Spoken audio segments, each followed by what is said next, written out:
Between Class Podcast Episode 4. Take 1. You piece of shit. You absolute garbage person. You see, I'm the professional here. I make sure I crack open my cold one far away from the mic so it doesn't get picked up that much. And then Morgan just walks up and absolutely slaps the crap out of his microphone. Oh my god. This is now an ASMR video, by the way. Oh, it's so good. So good. So good. So good. I don't like that song. You really? No. Who did that song? I feel like it's a one-hit wonder. Yeah. Yeah, no one knows who did that song. They just know the song. It's like how in 20 years no one's not gonna know who did Hook Call Me Maybe. You know what I mean? Yeah, I actually really do. Like, I love Carly Rae. Like, seems like a nice person. She did a music video with Tom Hanks. Tom Hanks? Hey, have you not seen that? No, I haven't. Okay, she did a music video starring Tom Hanks, just going through his day. It's insane. I love it. It's my favorite thing that Tom Hanks has ever done. Wow. Better than the Toy Story movies? Yes. And he's just lip singing her song. It's amazing. It's amazing. It's the funniest thing ever. Well, I'll have to check it out later. What's it called? I have no idea what it's called. This is it'll never be found ever again. Yeah, it's done.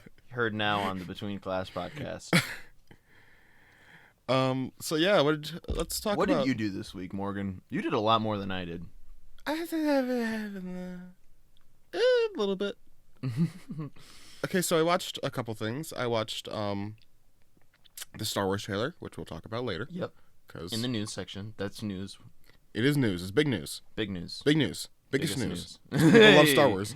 And then also I watched a show called Living with Yourself. Okay. And I watched Zombieland. Zombieland, the first one? Zombieland 2. Double Tap. Which, as you mentioned before, you didn't really like the movie that much. Okay. I do like the movie title. We'll get to it. Double Tap. You know what Double Tap is, right? I know what it is when you think of it, but there's another meaning for it. What's the other meaning of Double Tap? Double tap in the movies is where you shoot twice. Yeah, that's a double tap. Yeah, like a keg. I mean, no, nope. Okay. No, that's a hard no for me. No, that is my. Oh yeah. You have missed my head. Like that joke. Whoosh. Right over your head. Okay. Our whoosh. Okay, so what do you want to start with talking about Zombieland? Okay, have you seen the first Zombieland? I have not seen the first Zombieland, but I mean it's like a comedy zombie movie, action comedy. It's okay. So the story behind it is like these guys came around. They're like, hey, we want to do this show called Zombieland. Okay. And for whatever reason, they didn't get the show, but they got a movie. What? I thought it works the other way. No. They got a movie. Okay. So they found the 4 actors, like and they're bigger now. They're really big. Yeah. Dare I say this kickstarted their careers? Because I remember the movie was big when it came out. The movie was like a cult kind of classic thing, a little bit higher than that. Oh yeah? Yeah. I just remember that it was a big thing where if that gets picked up in this, I'm gonna be legit mad. Why? That there's doors in our podcast? Doors opening. Yeah. That's fine. Well, no, it's just people going in and out of class. You gotta stick with the bit, Morgan. You gotta stick with the bit. I'm not sticking with this bit. Oh, you're sticking with a bit that us, the listeners here, will never know ever. It's a good bit. I like it. It's a good bit. It's fun for me. Maybe if you ask our data team, if you find them out in the streets. Okay. Anyway, but yeah, it had the first one. Jesse Eisenberg, Woody Harrelson. Do you know the other 2? A girl. Apparently, people don't know the girls in these movies. It was Abigail Breslin and Emma Stone. Emma Stone. I knew that one of them didn't do it much, and then the other one was big. I just couldn't remember her names. Well, honestly, with actors, I'm so clueless. I'm surprised I remembered the other 2 names. Yeah. No, they're all really good. The first movie is really good. Like it's a zombie movie, but it's like it's a growing up movie, Oh, it's coming of age story, all that. Yeah. Okay. Epic. It's about kind of like Because it's about the nerdy kid. It's about like Jesse Eisenberg, and he plays like World of Warcraft or something, and he doesn't talk to anyone, and just because he's so high strung and he has all these rules for himself, he manages to survive Zombieland. Oh, really? No, that's exactly it. He's just like, I have all these rules, and because of these, I have survived up until this point. Funny. So yeah, and then it's like, and then he meets Woody Harrelson, and then comedy ensues. Yay, funny, fun times. And they're just quirky characters. Really quick, what's the lore of Zombieland? Like, is this a quarantine zombie outbreak, or is it worldwide apocalypse? It's okay. So in the first one, they say the United States of Zombieland. So like, you might think, oh, maybe it's just America. In Double Tap, there's a scene in Italy. Okay, so it's worldwide. It's worldwide. I'm just gonna spoil. Yeah, go ahead. I'm gonna spoil both these movies because. Well, I feel like it's fine to spoil the first one. Maybe give like your first impressions and then spoil the second one. Okay, so it is in theaters. You're right. I haven't even gotten to the second one because the second one is good. It picks up 10 years later. Okay. So it's 2019. Oh, hey, modern day. But the world went to crap in 2009. Ooh, never mind. So there's this joke about one of the characters going, what if there was this car service where you like just said, hey, I'm here. Can you pick me up? It is an Uber joke. It's an Uber joke, and everyone's like, "Oh, that's never gonna be a thing." That would have never worked. You know what would be funny? Yeah. If that reality show guy became president. Yeah. No. So yeah. No. And there's some good jokes in there. There's good. The characters are great still. Like they're all. Most of them look the exact same. Yeah, that's true. Except for Abigail Breslin, because she was like 12 when she did Zombieland. But no, it's like it's good to see these characters again. It's good to see like the new people that you see. But like the storylines, like it feels like they kind of just threw this together in a way. Really? No, like it's worth seeing if you liked the first one and you're like, I just want to see what these guys do next. Oh, okay. But I feel like if you're not interested, then you're not interested. It's a fun popcornish movie. Oh, okay. Something that like if that shows up on FX channel and you're like, hey. Yeah, it's not a good FX movie. Exactly. It's not something I'm gonna add to my Blu-ray collection. Gotcha. My long line of Blu-ray. Yeah, you Blu-rays. just did a hand motion to like shelves and shelves of Blu-rays that which Morgan I have. has. In this like walk-in closet we call our room that we record in. It's very much a closet. So yeah, I'm gonna spoilers now. Okay, the best part of Zombieland Double Tap is the ending. Oh really? What happens in the ending? Bill Murray shows up again. Wait, Bill Murray was in the first movie? You don't know about this? I never watched it. Okay, so Zombieland, it's Woody Harrelson and he meets up and the four of them get together for whatever reason. Yeah. And they're like, hey, we're going west. So they go to, I guess, Hollywood, I think it is. Okay. In this fake plate, like, theme park. But they're in Hollywood and they're like, they pick up the maps of, this is where all the celebrities live. And Bill Murray's like this kind of redneck guy. Oh, yeah? Okay. And he's like, but I'm taking you to the top, like the top class. Okay. And they go to Bill Murray's mansion. And Bill Murray is still alive. As Bill Murray? As Bill Murray. Like, and apparently he's survived by just pretending to be a zombie. Oh, really? Because he has like all the makeup and stuff. So he meets Woody Harrelson and Emma Stone, and he's like, yeah, it's really fun, and they like reenact parts of Ghostbusters or whatever. And then he's like, okay, what if I scare your friend Jesse Eisenberg? And then he goes to scare Jesse Eisenberg dressed as a zombie. And Jesse Eisenberg gets up out of his seat, takes a shotgun, and shoots Murray in the stomach. And there's a callback because they meet a character. Yeah. In Double Tap, who's like, yeah, I almost Murrayed this guy. And they're like, wait, what are you talking about? And she's like, yeah, it's the expression for when, like, you think someone's a zombie, but they're not. Because... like that guy that iced Bill Murray, and he's just like, no, I don't think that happened. No. I think I didn't hear about that. Are you sure? Are you sure? Yeah, that sounds like a myth, you know? Yeah. And then at the end of the movie, there's a flash. Like the very end of the movie, it's a flashback. It's Bill Murray doing like a press junket Yeah. for Garfield 3. Yeah, because, oh my god, He was the voice of Garfield. he He was was the voice of He Garfield. was the voice of Garfield. so it's Garfield 3, which doesn't actually exist. Garfield 2 doesn't even exist. No, Garfield 2 does exist. Garfield 2 exists? There's Garfield 2.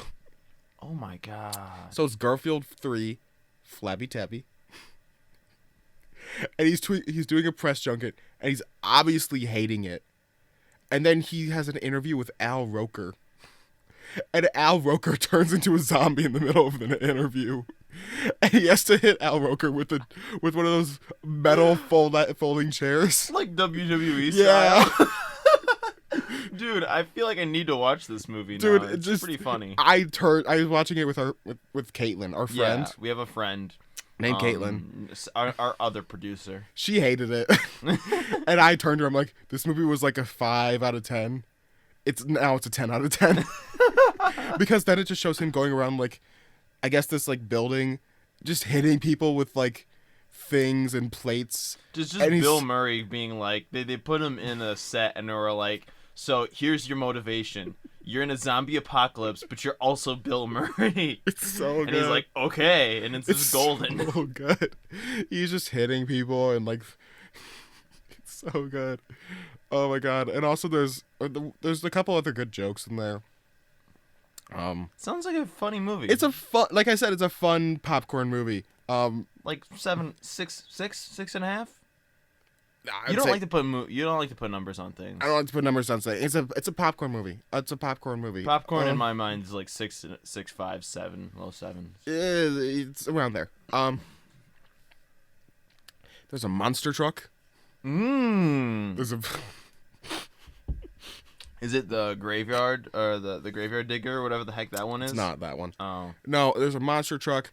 There's a fun joke about because Abigail Breslin like wants a boyfriend Yeah.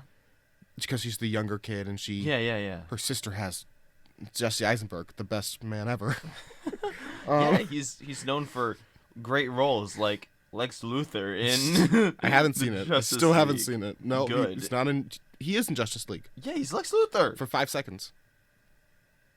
Have you haven't seen Justice League? Oh, I mean Batman versus Superman. Yeah. Dawn of Justice. Oh, I'm sorry for getting all those movies mixed up because Okay. they're so relevant in the modern era. No one cares. No one cares. No one cares. No one cares. Anyway, Zombieland 2. Final thoughts? No, I was going to say like there's a good joke about So Abigail Breslin like meets this hipster that she's into, Yeah. and he has a guitar, and he's singing songs or whatever, and she's like, "Oh, did you write that yourself?" He's like, "Yeah. Would you actually think I'd write something that I like didn't do I'd play something I didn't do myself?" And then he's like, "Okay, but here comes this next one. It's kind of rough. I've been working on it a little bit." And he starts playing Freebird. But it's because she was 12 when the when the apocalypse outbreak happened. She's like, "Oh, he did write this really good piece of music." Oh my gosh, that sounds like a great movie. Unless you just told me like all the best. I told you a bits. lot of the best bits. Okay. There's one other part that stands out where a guy We'll kills. save that one. Save that one for the audience. They're not gonna watch it. We'll save that one for me then. Cause I know I want to watch this movie. Wow. Okay. You did a good job selling me on the best bits. On the best bits.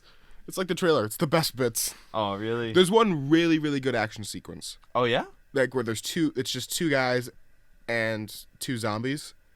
It's so well shot. Ooh. I'm just like, this is like, I don't know why the rest of the movie wasn't kind of like this.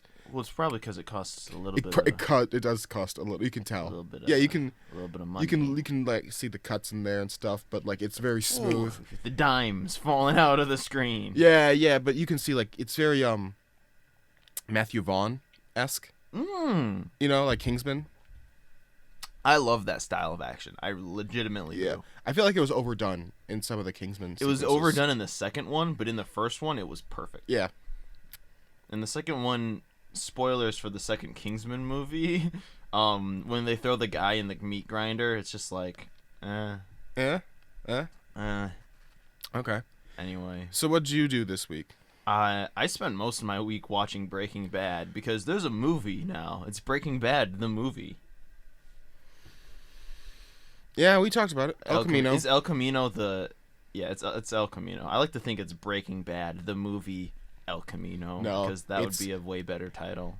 It might actually be labeled a Breaking Bad movie. I think it is. I El think it Camino, is a Breaking Bad movie. I think it is in Netflix in the Netflix one. Search bar. Is it technically a Netflix original? Yes. Huh. They're moving up on there. Apparently they did it for a super cheap budget, like 7 million, 8 million.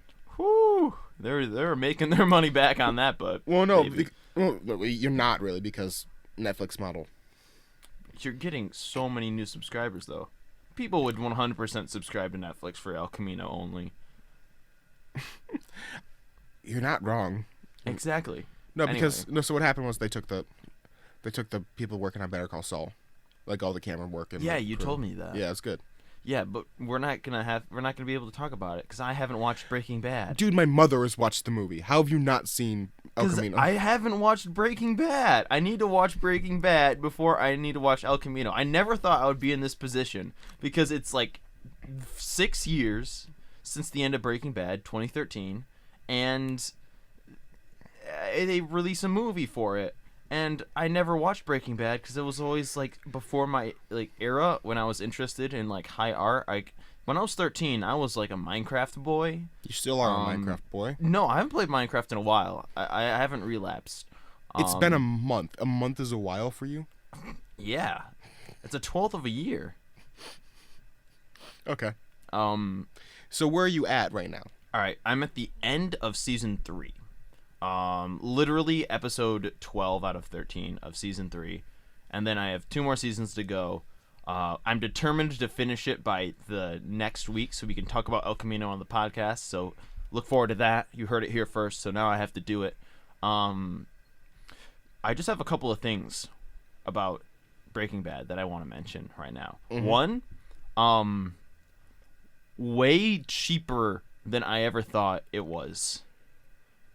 What do you mean? It is that movie is very inexpensive. I'm not movie, sorry. The TV show, it does not bleed money. It's very good, but it does not look like it is not money. Well, it was an AMC show. Yeah, it's an AMC show, but it was like Breaking Bad. I don't know why but I imagine it as like the best TV of all time is Breaking Bad. We talked about this already. We did? Yeah, where you're like, yeah, I thought it'd be like bigger and like more bombastic and stuff. Well, I don't think we talked about it on the podcast. Yeah, we did. Okay, well, there's that, of course. Yeah, and I thought it would be bigger, more bombastic, and I thought it would be a lot more yellow, because whenever it's talked about and like advertised, there's always the piss filter on the stuff, and I always thought that would ruin. I was like, how could people watch an entire TV show like this? The thing is, they don't. They don't. It's only when you're in Mexico or the past. Mexico or the past. The past is yellow. The past is yellow. Well, specifically the past before the show starts, because if there's a flashback where the show was still running, it won't be piss. There'll be no piss, or the piss will be like very water. There's that one blue flashback. Have you gotten to that? Mm-mm. What season is that? I don't know, but it's where Walt's it's the one scene where he's like explaining these are all the elements in the human body. No. Did no you miss clue. that scene?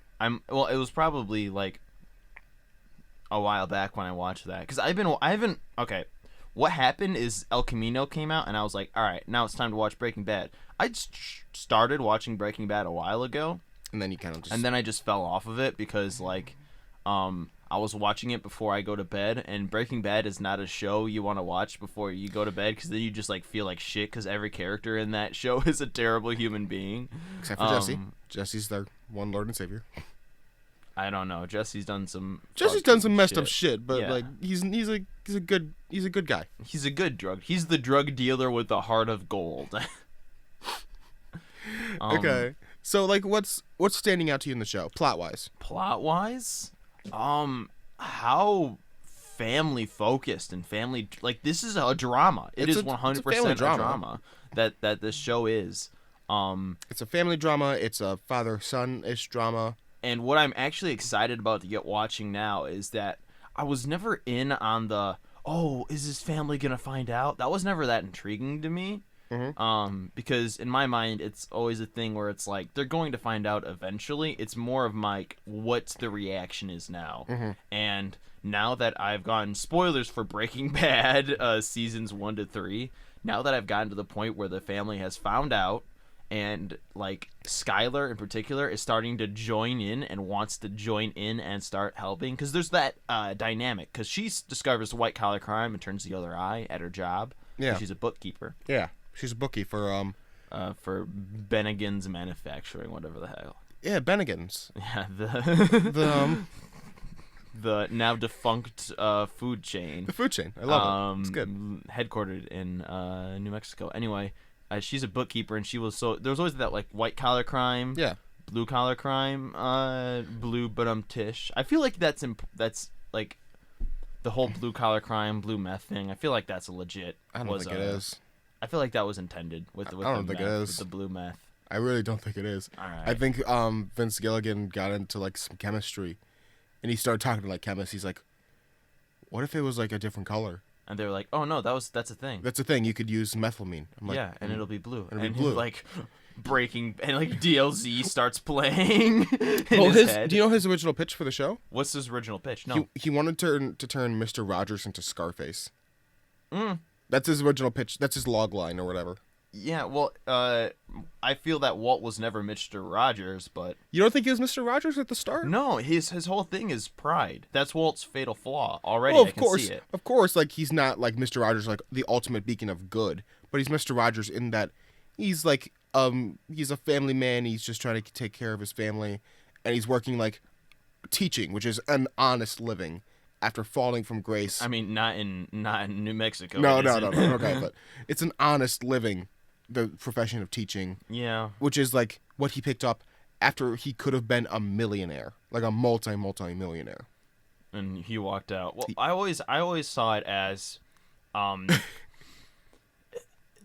this was after the first season. The making money for his family is an excuse for him, and that's especially proven in like the middle of the third season.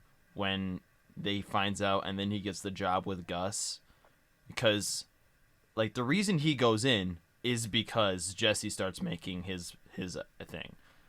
Jesse's fatal flaw is greed. Walt's fatal flaw is pride. Yeah. And that is going like he cares. He legitimately cares more about being a drug lord, than providing for his family. I really do believe deep down that that's just an excuse. Because Gus played him so hard. There's some payoff to that. Oh, I'm waiting. I know there's payoff because it's the greatest show ever to be on air. I'm waiting for it. Of course there's payoff. So like I got that feeling. I only started because I was watching it. I watched it after the fact. Mm-hmm. Like I was watching it as season 5 was airing. Yeah. And I ended up seeing season 5 a little bit after it had finished. Okay. It's the reason actually we got Netflix, my family. Oh, you had to watch was Breaking because Bad? I was going to the local Family Video. Yeah, and buying your CBD, buying DVDs of the show, and some of them would be scratched or whatever. It wasn't like a lot, but like some of it was like. Oh, yeah, it's like a it's family video. annoying. It's not a bastion of good quality. Yeah, entertainment. no. It's not great. So we ended up getting Netflix because the rest of the seasons were like on there. Wow, damn. And we ended up, it was great. It's what got like my family into like long form storytelling and television. Also, I really do think that Breaking Bad is the beginning of the what if we use television to not make circular stories.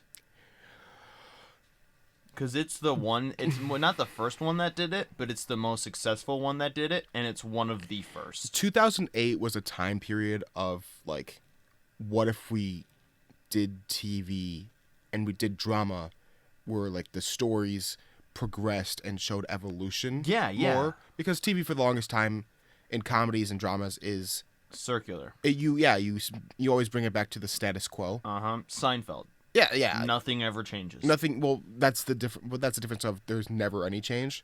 But a lot of shows where it's really common is you do change, but then we just bring everything back to base zero again and then see where it goes from there. Which, if you watch The Good Place, actually, they have a really good spin on that formula. Isn't that the Heaven show? Heaven Hell show? Yeah. Okay. And they have a really good like take on that formula. But a lot of times it just doesn't work. Like if you watch Supernatural, which I did. It's a Monster of the Week show. It's a Monster of the Week show where And like then they just a keep on little bit changes. little but bit changes. It's always a one of the different brothers monster. dies, he comes back to life. The other brother dies, he comes back to life. It's a monster. There's always a problem with either one. What or are the other. Winchester boys gonna have to deal with this week? You know, I joke, but like I actually love that show. Well, yeah, there's a reason. Those that it sticks two around. actors are so good. Got Jared, a lot of Jared chemistry. Padalecki and Jensen Ackles are so good. I love them so much. Anyway, what were we saying? But Breaking Bad kind of came out in this 2008 time period where like media was taking this darker turn. We had The Dark Knight coming out and that kind of stuff. And then 2 years after that, Game of Thrones started. Yeah, well, see, that's why it always is to me where like this was the show where everybody like I don't want to say everybody because obviously people knew that this certain like creatives knew this, but this was when the general audiences and the producers, like the bigwigs, the execs, both sort of turned their heads and was like, oh, like they started to see the dollar signs coming out, and they're like, huh, maybe we could actually do something with this different style of TV media. And then like Walking Dead. I was about to say that's Walking Dead started like right after Breaking Bad. It started right after, same channel. Also, Mad Men. Mad Men. Mad Men was a big show. Were a lot of critical acclaim at the start, same as Walking Dead. But the thing is, though, I haven't seen all of Mad Men, so I can't comment on it. Walking Dead is kind of, though, a relic of the old... Of the era. Well, it's because that just moved into streaming. Like... Well, no, it's still airing. Oh, okay. Well, no. What I'm trying to say is the genre of long-form drama, like Sure. Breaking Bad-esque content, has now been evolved into Stranger Things, the Ozark, the Mind Hunters on Netflix. Those kind of It does, but also series. I think it still exists on a weekly kind of format because Sure, but what is Breaking Bad but a 40-hour movie? I mean, that's true. It's technically true. And this gets into the kind of a debate of should things be serialized and kind of released over time, or should they be released all at once to if you want to have like a full experience of a thing. And it's up in the air, but the thing is, though, both of those things still exist. People say that streaming is taking over, and it is, but that weekly format still exists. HBO, which is producing the biggest shows right now in terms of like monetarily, Yeah. and therefore like Well, Game of Thrones is I joke that Breaking Bad is a 40-hour movie, but budget-wise, Game of Thrones is a 40-hour movie. I love the escalation too, but like you still have Westworld, you still have kind of the Golden Compass series is coming out. Watchmen is airing like right now. They just did Chernobyl. Yes, which I haven't had the chance to get in. I said that I was gonna watch that Breaking Bad El Camino. Sorry, guys. Yeah. You gotta catch up. I got a list. I got a list. And but yeah, there is still TV coming out on a weekly basis at movie quality level. Also, I love the first season of Game of Thrones was like $10 million. Yeah, and then now it's like 100 million. No, exactly. And then it turned into $10 million an episode. Which is great. And there was like almost 10 episodes. So yeah, 100 million. Well, 10,000. Well, it was season 6 and 7. Were the budget caps really? No. 7 and 8 is where the budget caps, but 7 and 8 also had fewer episodes. I see. Okay, understandable. Yeah. Understandable. Have a good day. So that's really it for the Breaking Bad until next week. Then we can talk about El Camino. Morgan, I will ask you this. You watched El Camino, right? Yeah. Was it good or bad? It's Breaking Bad. Set up. Punchline. I'm sad about that joke. No, El Camino is a great movie. Great. That wasn't even on the scale. That's how good it is. It's great. No, it's an absolute. It's a. It's not gonna change how you view Breaking Bad the same way Better Call Saul doesn't change how you view. I shouldn't say that.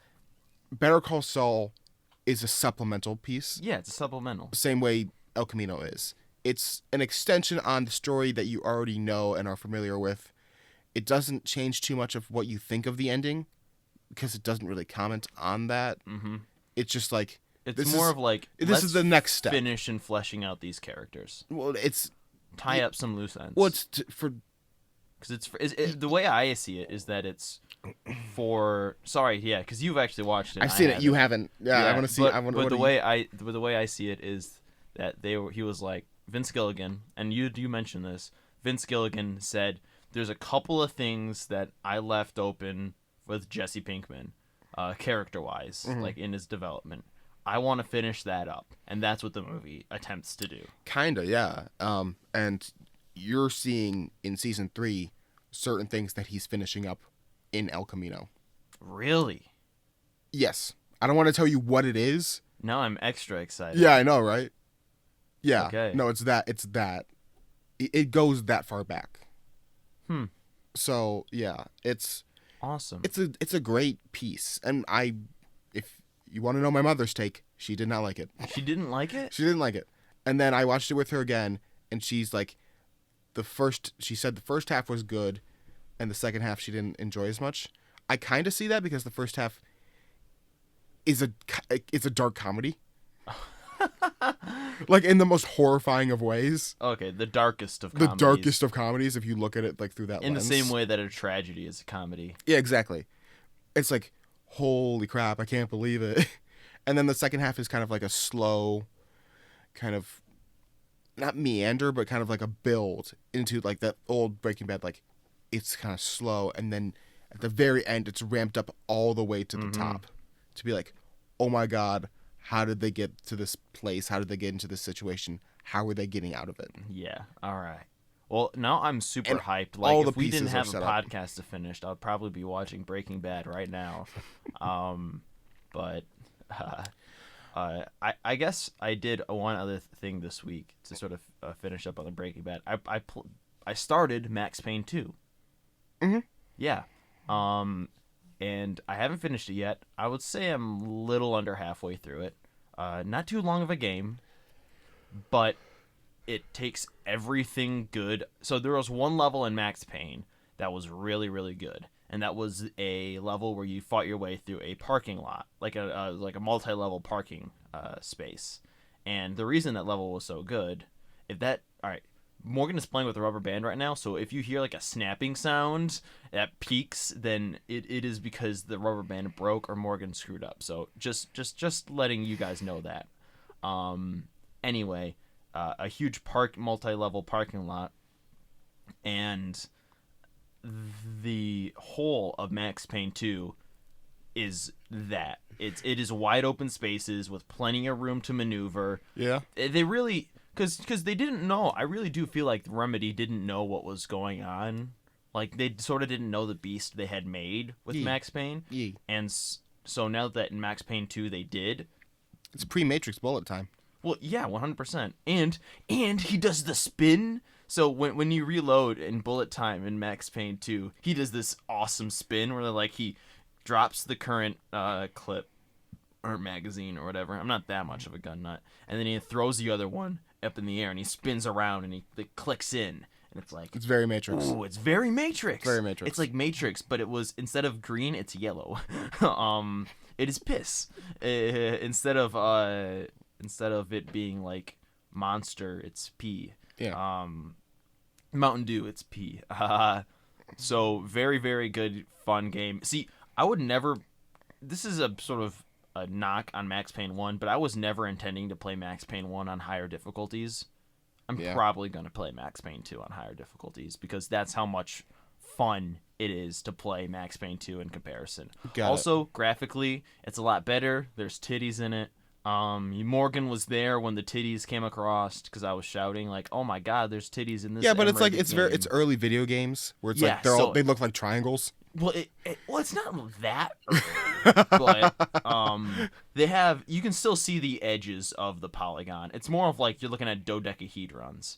Oh, I made a dodecahedron one time. Oh, really? Yeah, in Blender? 7th grade math class. Epic. That was weird. There's a lot of hexagons and triangles. If you had to review your 7th grade, Morgan, how would you review it? Bad. Bad? Not a good year? Not a good My year. 7th grade was an epic year because that was when I was in full Minecraft mode. It was like I think it was 2013. Like, you're 13 years old. And... okay, you know what? I was playing Minecraft on my iPad. You fool. You buffoon. I never played... I was playing Minecraft on my video game, like my actual PlayStation and stuff. And all of my YouTube subscriptions, Minecrafters, 100%. I've only played Minecraft on a PC 3 times. I haven't played it on a PC until I got like an actual PC that could run it. But That could run Minecraft? no, seriously. I'm being serious, yeah. Okay. My family isn't known for like video game stuff. Anyway, so that was a 7th grade year review. I had a good one. Morgan had a rough one. Yeah. Rip Morgan's 7th grade year, but that was Max Payne. I guess we can move on to news if you don't have How anything else dare to talk about. you? I have Living with Yourself, the Paul Rudd show. Oh, that's always on Netflix that they're trying to push. It's like right next to Big Mouth. Yeah, it's right next to Big Mouth. Big Mouth, yeah. Those rectangles of like, this is like what Netflix has. Yeah, exactly. Well, there's circles on mobile. Oh yeah, they are. Boom, Netflix review. Netflix review. The app. Spoiler It's an app. alert. No, okay, so Living with Yourself. What do you know about the show? It's right next to Big Mouth, and it has Paul Rudd in it. That's it. Okay. Oh, okay. That's about all you need to know. No, it's Paul Rudd. It's 8 episodes. It's kind of like the story of a guy who's just having a crappy time with life. Nothing's coming together. So, like the first 30 minutes of Ant-Man, that's for all you Marvel fans out there. Yeah, but he's sadder. Really? They have actual emotion? They tell Paul Rudd not to make a joke every 30 seconds? He's really good at playing a sad person. Yeah, well, he's just got, like... You give Paul Rudd, like, eye bags, and then all of a sudden you're like, this is the most depressed person I've ever seen in my entire life. No, that's the thing, though. The thing I noticed was... so the show is about cloning. Oh, okay. So because it's Living with Yourself. But I'm Tish. Yeah. I get it. So he gets a clone, and, like, the idea is, like, he was supposed to die, Oh. but he didn't, and his clone is, like, the better version of himself. Oh, no. And the difference between the two is that the sad old Paul Rudd has his hair down, and the new Paul Rudd has his hair up. I've only seen the Paul Rudd with his hair up in the like the little previews. I've never seen the sad Paul Rudd. It's a very sad hair down Paul Rudd. Anyway, it's a story about kind of like a little bit of depression, and kind of like losing track of like what you enjoy in life. Like you're just older. You're not the same person you used to be. You're not as energetic. You're not Bones creaking. Yeah, you're not as like attentive. You know, like that thing. You don't really. You Care. say you're gonna get to this thing, but you never get to it. Yeah, kind exactly. Of thing. It goes on And- some list. And then there's this other person that's you, but like he has those aspirations. He has that energy. He has that kind of. He has the twinkle in his eye or whatever. Yeah, exactly. You know what I mean? Yeah, Yeah. he's got the spunk. He hasn't been taken down by He's got life. so much spunk inside of him. Yeah. He's just been filled with spunk. And like it's a comedy. It's some good stuff. And Endless spunk flowing inside this man. you can stop saying that. Gallons of spunk. Okay, so we're ending the podcast now. But no. Okay, so like, and then it's a good show. I'm not gonna spoil it. It's funny. It's well acted. Is it a comedy? It's a comedy, but it's also kind of like a.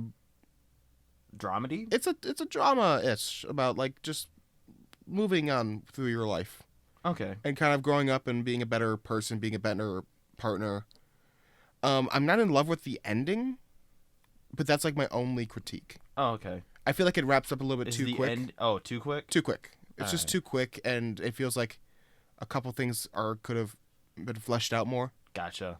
Sort of like, where did this come from? Yeah, kinda. Like it's very quick to be like major conflict at the very end, and then like they have, because the episodes are like half an hour long, not even. Oh wow, So it's like that's odd for a Netflix show. No, Netflix it's- sort of likes well, to run it's- their stuff for longer. I feel like they're trying a new thing, where like they're making them, they're getting like higher, not quality, higher known actors or more well known actors, and be like, hey, you want to do this, basically 4-hour movie?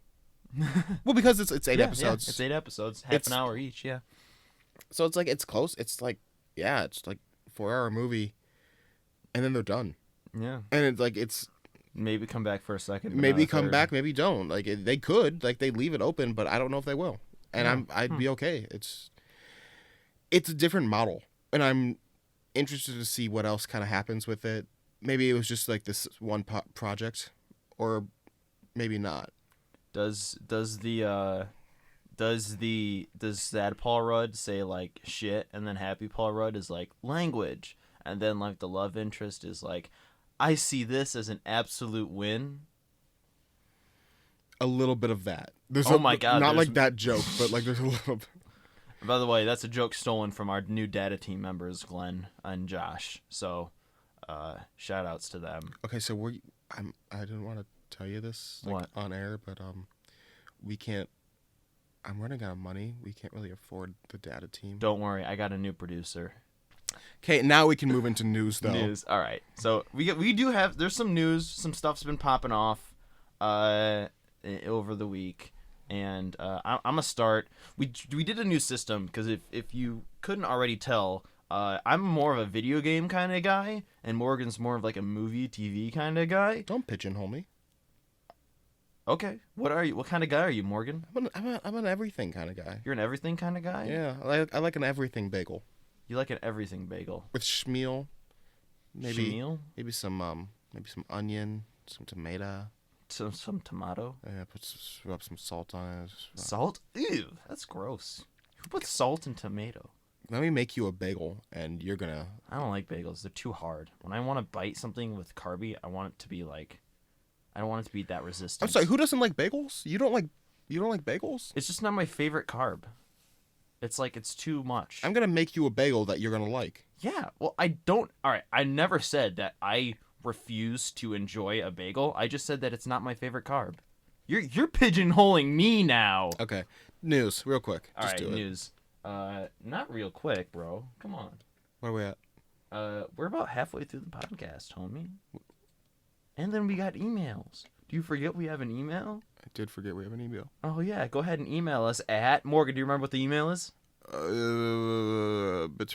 Betweenclasspod@gmail.com. Yeah, that is betweenclasspod@gmail.com. Send us an email. Send us corrections. Send us whatever you want. It'll go on air. So what you got? Uh-oh. If you just heard something, then don't worry about it. It's just a pop-up ad. But first of all, the biggest news. Not that one. This one. So earlier, we reported that, IGN said that, Last of Us 2 coming out in February. Yeah, February 2020. And we were like, yeah. And my boy Morgan made a prediction. He said what?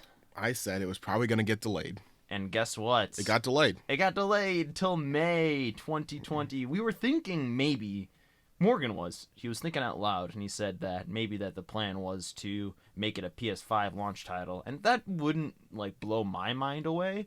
And it is happening in the same year that the PS5 is launching, When is PS5 launching? holiday 2020. So probably November-ish. Okay, so what I was saying was this is their last big thing to push for the PS4 100%. to keep people on the PS4 before the PS5 comes out. Oh, 100%. It's basically just to keep their sales up. Yeah, exactly. So that for their second quarter or whatever won't just be absolute garbage for PS4 sales. Here's the thing, though. Because PS5 has PS4 backwards compatibility, they can't do the PlayStation 3, PlayStation 4 thing where they released a remastered version right away and sort of double dipped on the profits. So that's sort of strange to me. I'm glad that they didn't do it because that would be super greedy, and I sort of didn't like that when it happened. I sort of didn't like it. No, I really didn't like it. Well, they're gonna do the same thing. No, well, yeah, but who's gonna get it? If it's backwards compatibility, there's less of a thing to get because there's no reason to have it. It depends the new on shiny thing. It depends on the remastering because some. Well, there's gonna be whales that buy it regardless, but at the same time, there'll be less people because, like, the PS5 will probably. Well, anyway, whatever. The thing is that the backwards compatibility helps because now they can't say that the PS5 has no games because in early console years there's a big drought where like there's no games for the new consoles. Well, this is my complaint about the Switch, and always has been. Their two biggest games released with launch, and then the only big game after that really was Ultimate.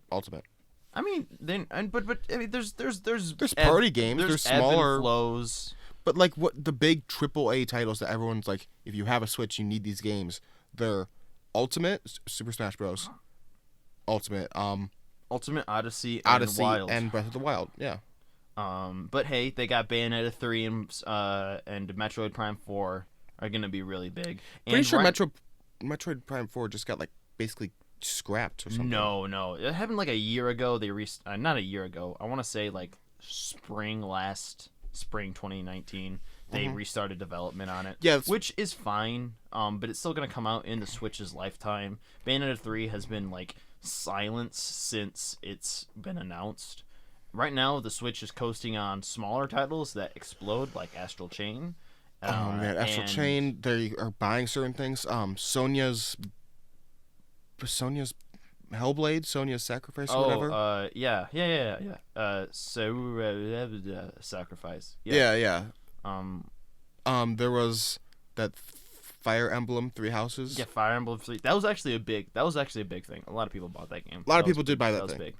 There's a couple other games, but like all these seem kind of small and like there's JRPGs and stuff like that, but like I like the bigger titles. I like it. But they're also getting a lot of ports. Remember, people are starting to like because everybody was at the beginning like all of the AAA studios were sort of like at the starting line, like watching like, all right, how well is the Switch gonna do? And it did really well. Yeah. And so everybody's like, okay, time to port everything over. Like you got like the first Devil May Cry game going over there. Pretty sure they just put Overwatch on it. Yeah, Overwatch is just on it. They have like gyro controls. Yeah, that's for weird. The gaming. That's weird. Yeah, so Last of Us 2 delayed. I want to play it. I don't think there's anybody in this room that doesn't want to play it, including the data team.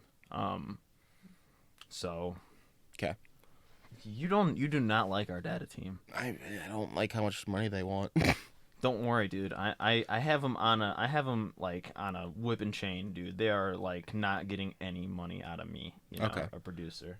What's your next bit? So the next one, Morgan didn't want to talk about Fallout 76 because it's a things. Crap thing that no one's interested in. Yeah, no one was interested in it when they first announced it. No one was interested in it when it came out and was broken to hell. No one's interested in it now, even though they're adding new things or whatever to it. They're sticking to their dead horse. So, I'm just gonna say Fallout 76 bad. Get that out of the way. But I do agree with Morgan when they say that, and this might be a hot take because I know some of our data team likes it. But stop calling them out. They don't deserve it. The thing is I sort of agree with the whole $100. Like, what hasn't been said? Reset the clock. So the only story we're gonna really talk about is the fact that there's a 4chaner who bought the URL falloutfirst.com or .org. I forget what it is, but he bought a domain, essentially, a Fallout First, and then he made a website with like matching all the format of official Fallout 76 releases that's just endless dunking on Fallout 76 and the whole Fallout First thing. Yeah. I just thought that was funny. And then Morgan was like, is that even legal? And we're going to go into some domain law. Okay, so I'm not big into this. Like I don't know all the details. But when I heard about this, when Blake told me about this, I wasn't interested. But I remembered that McDonald's had the same problem, kind of, back in the day of early website domains. Mm-hmm. Where this writer, I think it was New York Times or something like that, some big publication, and he was like, he looks it up, and McDonald's.com wasn't taken. And he informed McDonald's. He called up their head of marketing, whatever. He's like, "Hey, why? I just want to let you know, guys. McDonald's.com isn't taken." All right, so I'm just gonna interrupt you real quick and say that's a major bootlicker move. This is early days where people didn't think about things like that. Yeah. And then you're gonna love what happens. And he's like, "Do you want it? Like, do you want to get it? You probably should think about getting this." And they're like, "No, we're not really like interested in kind of that market. Like, it's not really important to us." And he's like, "Okay, that's weird. Sure, whatever." Because like also this early day of domains, they didn't cost that much. Yeah, no. Especially to a big corporation like McDonald's. Then he called Burger King and he got the exact same answer. So what he ended up doing is he bought McDonald's.com, and he's like, he built the webpage, was like, "Hey McDonald's, when you want your webpage, just email me at this email." And the thing about it now is that there's internet laws created so that you can't blackmail people with domain pages and having property over their name, basically. Really? Yeah. So you can't get that thing where, like, if you happen to find a big corporation like McDonald's and happen to have their website before they do, you can't blackmail them or scam them and be like, "Hey, you have to give me this much money to get this website." Really? I didn't know that was it a still thing. exists in smaller things like oh god. You're going to go into this? I thought about the exact same thing. The Bernie. Do you want to talk about it? I was thinking about my own name. Oh. Uh-oh. Okay. It's not important. There was this story from this content creator on YouTube whose name's Bernie, and he bought Bernie.com. Yeah. And the city of Bernie in... Well, it's Bernie Burns. Exactly. I know the story. You know the story. And yeah, was it like New Zealand or Australian city? I believe it's Australia. Yeah, there was Bernie Australia. And they're like, "Hey," he demanded that there be a No, let me get to statue it. of Let me get to it. They were like, "Hey, we want Bernie.com, like, to advertise our city." And he was like, he thought it was really funny. And he was trying to make a deal with them. And then I think Bernie's friend Gus was... No, and then he's like, you can have Bernie.com, but you have to make a statue of me in your town square. And then his friend Gus came around, he's like, and he added to his email or whatever, there also needs to be, the statue of me also needs to be holding like a platypus and a can of beer. Funny. But no, yeah, there's certain like restrictions on like the things you can withhold from major corporations and like the titles you can possess. I see. So This lawyers might be different. that are listening to this, because I used to be pre-law, but I'm not anymore, thank God. So this isn't my area of expertise. So lawyers that are listening to this podcast, because that's one of our major demographics. It's like fail sons and daughters, lawyers.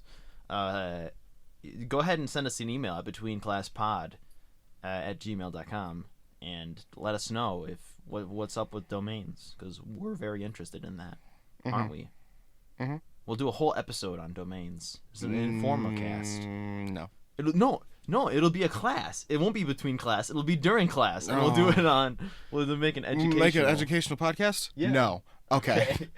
Do you have anything else? Because I have something I want to talk I have a about. couple more things that we can hurry up and bust through. Real quick. One of them is you-centric. So the Fortnite Chapter 2 leaks? Epic is suing the dude who leaked them. Cool. I don't know anything about this. Really? I don't care about Fortnite. Okay, well, I don't care about Fortnite either. You're the one that plays it all the time. Yeah, but I told you though. It's a pastime. It's like a thing I do on the side. It's Okay, well, you know what? No more Fortnite news ever allowed on this podcast. Whoa! I mean, like, if they do like a big thing or something like that, will get us clicks. Get us clicks. Get us the clickety clicks. The clickety clacks. We'll put Fortnite in the title. No, I refuse. I refuse. I want the clicks, but I don't want them that bad. Okay. Another news story. So you heard about Ninja moving to Mixer, right? Yeah, he moved to Mixer. The Google. Nope. What is it? Microsoft. I always get that mixed up. The Microsoft streaming platform. Yes, Mixer. Well, guess what? He took like 0.8% of Twitch's viewership away. Oh no, not necessarily, but like he consisted of like a single percentile. He consisted of a single percent of the views on Twitch. Totally. One streamer, which is crazy. And I've actually done some research into this. Not a good deal for Mixer. Mixer has not gotten anything out of this so far. It wouldn't be enough. They need multiple. They need more people to convert over. Well, speaking of more people converting over, is this what this is about? Yeah. Okay. So Shroud, a very very big Twitch guy. Don't know any of these people. Well, of course, dude. There's like some kind of like Azerbaijani Twitch megastar that's got like 7 billion people subscribed to him that no one's ever heard of. Like, these guys are a dime a dozen. But Shroud is, I know him because he made his fame in CSGO, which I really sort of enjoy. I don't watch it too much anymore, but I used to enjoy it a lot. Yeah. Anyway, so he moved to Mixer. Because they paid him. Because they paid him a lot of money. To move to Mixer.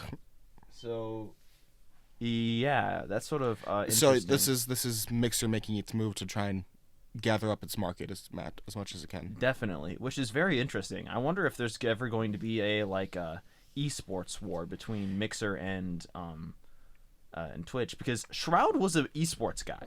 He competed. He was an e-athlete before he retired. I'm calling it now. Mixer and Twitch are going to be the next Marvel and DC.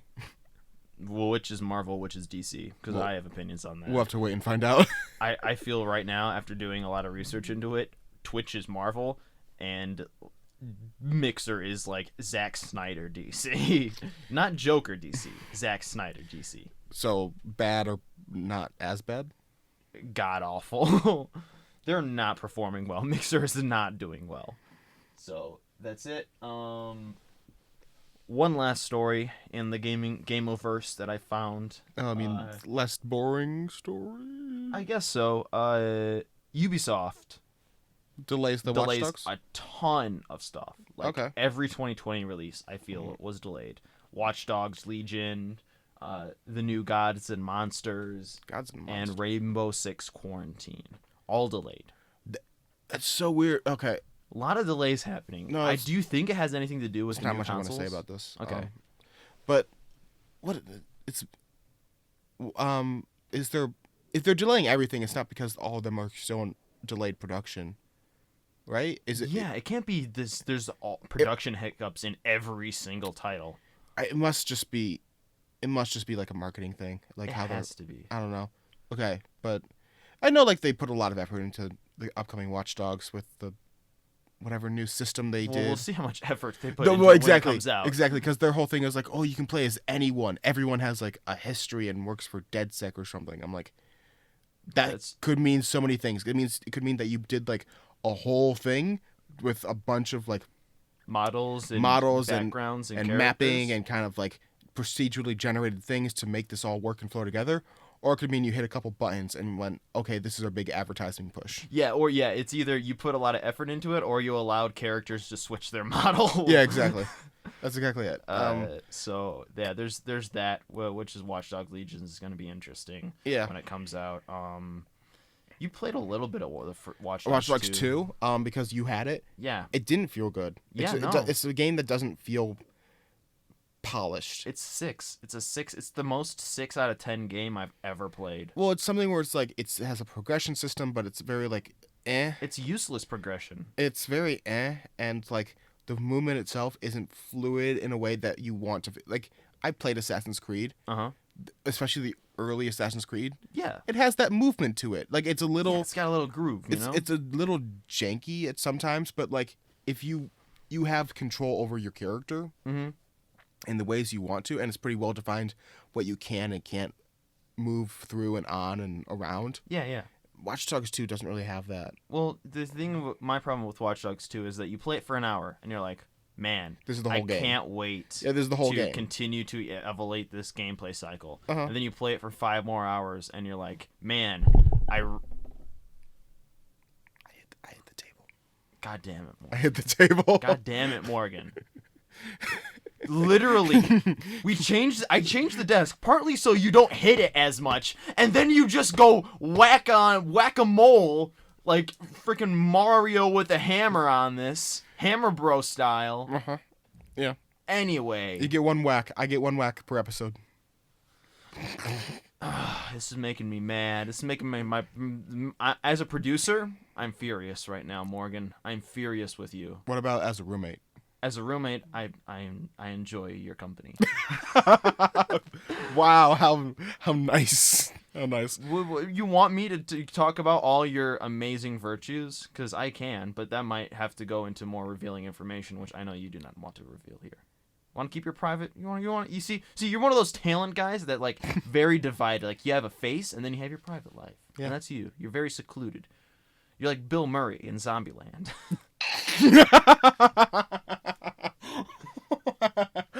Set up. Punchline. That's a good one. What about you? I just imagine him hitting that zombie with the chair over and over again. The metal chair. He's so into it. He's so into hitting Al Roker. Oh God. So, what about you, Morgan? You got some news? I have the biggest news of the week. What's more the biggest important news than of the anything you just said. Really? Star Wars trailer. Don't care. Just kidding. I care a little bit. I know you care. Like you. Okay. You say you don't. You're mad. You're mad, homie. I'm not mad. You're mad. I'm mad. You're a little mad. A little mad. You're a little mad. Yeah, I can understand why people don't like Star Wars. I don't not like Star Wars. Watching this trailer though, there's a part of it that gives me goosebumps every time. What's that part? Is it when part- Palpatine goes ha ha ha ha, and then like Feel Good starts playing.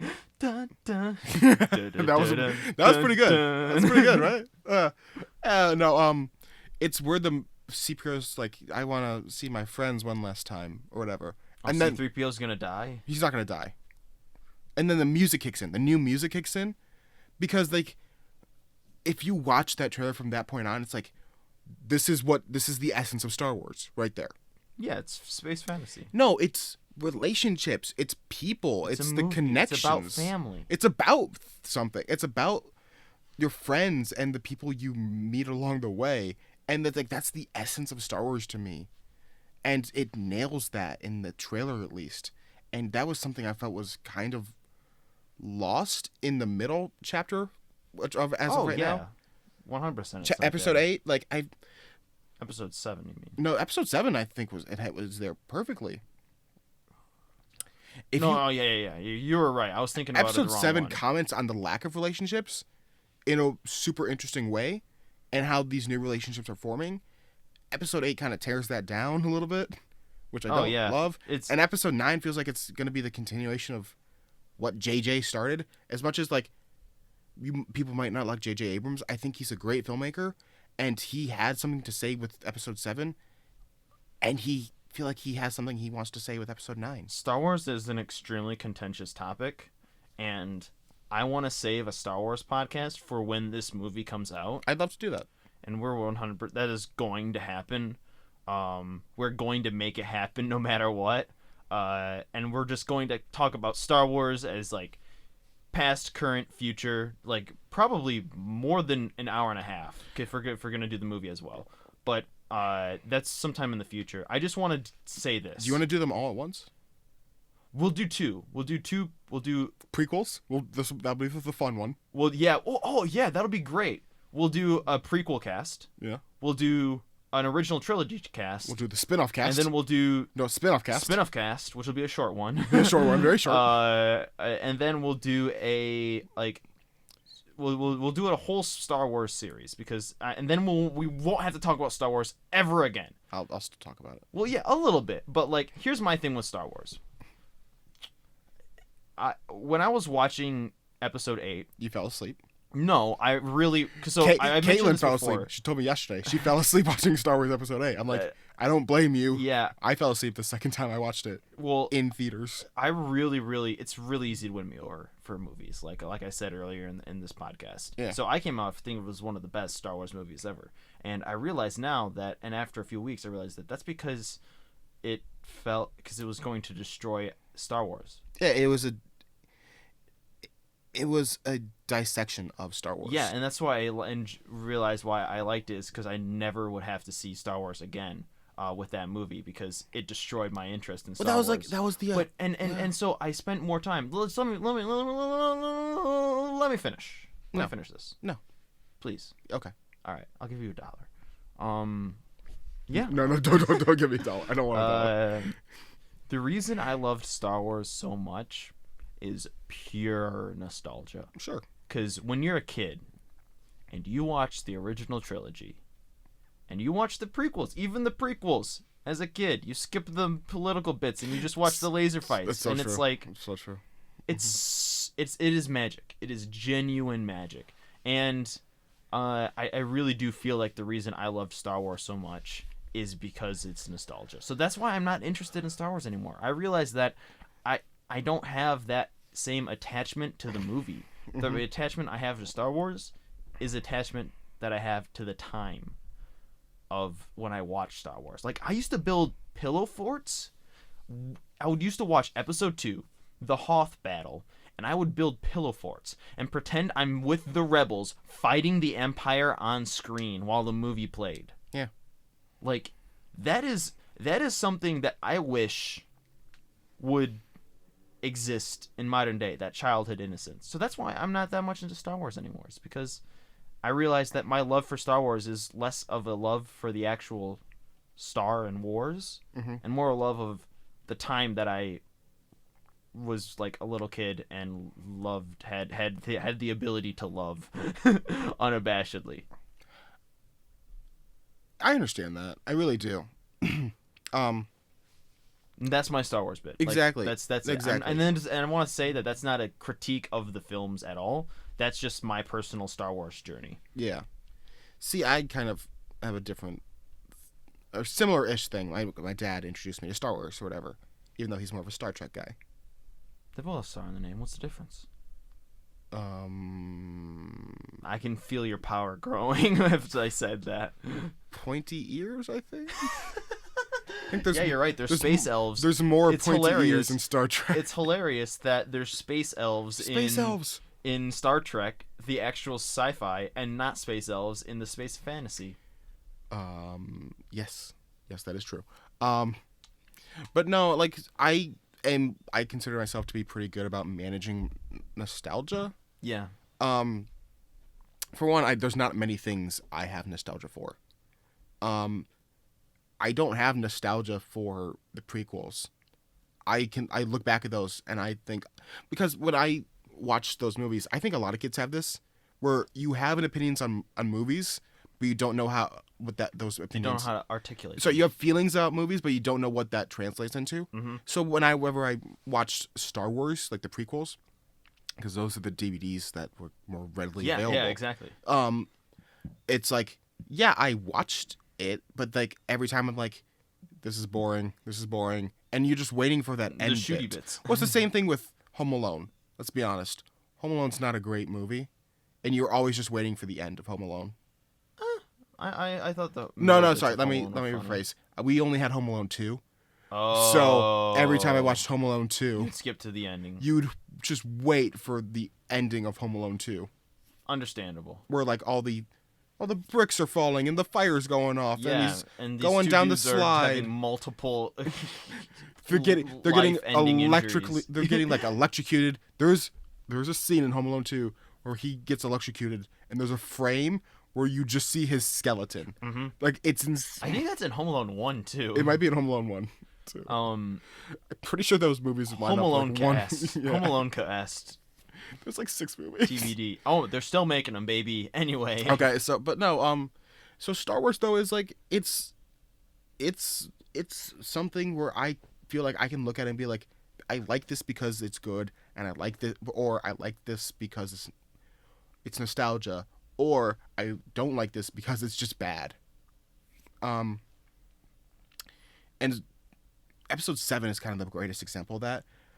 For me, because episode 7 is like, everyone's like, oh, it's just a redo of New Hope. I'm like, kinda, yeah, but like, it's a fun adventure movie.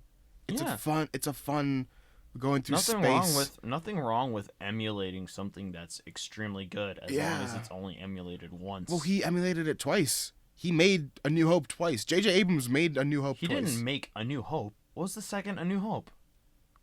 Star Trek, the first one that he did. Oh, it's a New Hope. Oh yeah, it's a new Hope. That's a deep cut, homie. He even blew up a planet. I don't watch the Star Trek stuff. I'm a Star Trek virgin, I guess the way to say it. Yeah. He made Star Trek. I mean, he made A New Hope in Star Trek. Which is why, yeah. Anyway. Yeah. But no, it's and I still like that movie. That's a good movie.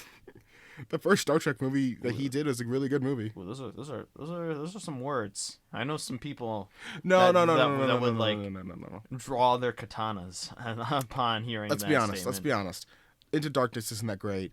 Star Trek Beyond is good, and the first Star Trek that J.J. Abrams did was good. It still is good. I have no horse in this race, but have you not seen it? Well, I don't really care about Star Trek too much until I heard that hey, you know what? It's really, really, really, really good sci-fi. And I'm like, okay, time for me to watch Star Trek. So it's on the list, but it's nothing that I'm going to sit through a week because it's so much.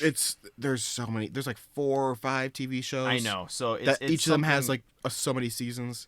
Yeah. Also, I've watched early Shatner performances. Yeah. Actually, do you know Shatner was in the Twilight Zone episode about the plane? No. See, that's Shatner. You know the whole thing about there's something on the plane's wing or whatever. Oh, really? He's on the plane wing? No. He is the plane? He's the guy that sees the thing on the plane wing. Oh, no, I didn't know that. Yeah, and the whole story, I'm not getting it. We'll talk about Twilight Zone. Twilight Zone episode, to be determined. Yeah. But no, those early Star Trek episodes are not good. Well, of course they're not. People don't know what they have. Bad. They're so Rarely do bad. they kick off. I think, bring it back to Breaking Bad, one of the few things that Vince Gilligan knew what was going to happen, and he knew what he had. Because the pilot of Breaking Bad is astounding. Yeah. It's probably the best pilot ever. It's one of the best pilots ever. Yeah.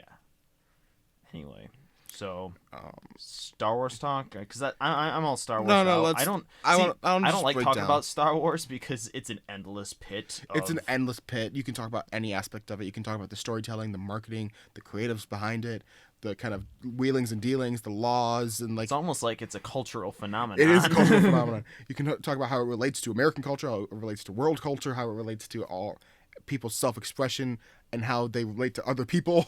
It's an insane topic. ATST.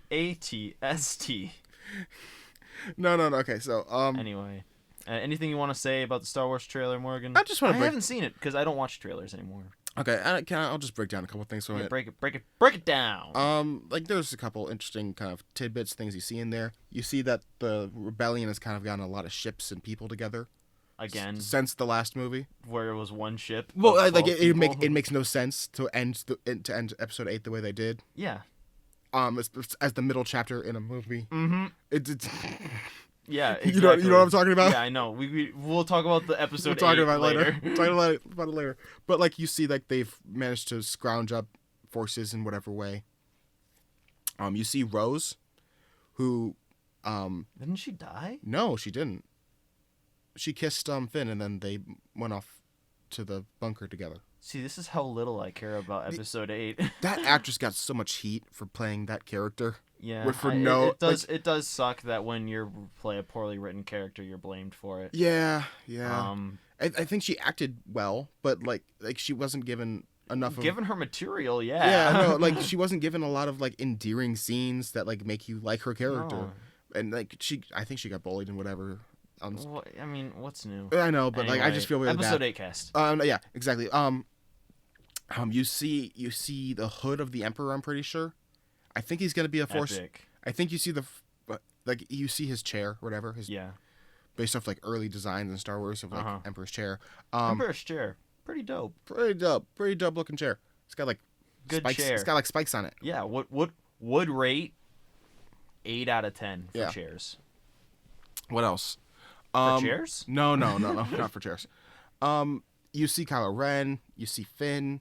You see they're on another desert planet. They're on another. Oh, great. they're on another forest planet.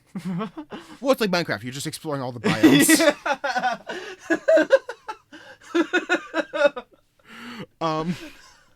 You see her jumping around the inside of the Death Star, of the second Death Star.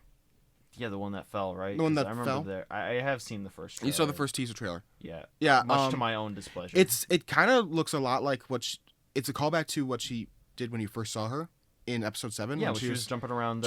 Yeah, no, which I think is really cool. Yeah. Like, J.J. Abrams is like, remember the good one? yeah, that's what I mean. Like, I feel like has a very better understanding of the characters he made than Rian Johnson did. Really? The Yeah. person that made the characters has a better understanding of the characters, Morgan? That's a hot take. No, that's a spicy take. It's episode 8 cast. We'll get to it. Episode 8, guys. It looks very colorful and fun, which is really cool. It looks like there's gonna be like some pirate-ish things. Ooh, I'm space like- pirates are always fun. On like sand skiffs or whatever, just in the desert. Yay. No, like it's either it's Almost- Tatooine or it's Crate or it's Jakku or it's probably not the one that got nuked in Rogue One. You can't see my face, but it's like expressionless. Yeah. Anyway, no, it looks like it looks like fun. It looks like a fun Looks like a fun movie. movie. Yeah. Wow, it's almost like movies should be fun. Especially Star Wars movies. Especially Star Wars movies. But yeah, no, I'm excited to see it. I'm interested to hear your opinion on this movie when it comes out. I'm interested in hearing your opinion as well, Morgan. I'm gonna have opinions. You are going to have opinions. One last thing to do. What are you doing? Emails. Crap. We gotta push the emails. We do have 'cause to push I don't the think email. we do have an email. Fill time while I open up the emails. You can reach us at betweenclasspod@gmail.com for any questions you have. If you just want to talk to us, we'll email you back. We have a very low followership, and we're very lonely. We'd like some emails, please. Please send us emails. We don't have any emails. Do we have no emails? We have YouTube updates for comments and stuff, but I'm not going to call those people out because that would be rude. But please send us emails. So we have no emails, then. We have no emails. Okay. So I think this is this the end? This is the end of our segment. Yeah, that's the end of the podcast. That's the end of the bit about our email. Yeah, that's it. Betweenclasspod@gmail.com. You have the plug at the end that you do for your thing. Well, yeah, obviously it's not the very end, but I mean, it's probably going to be the fade out.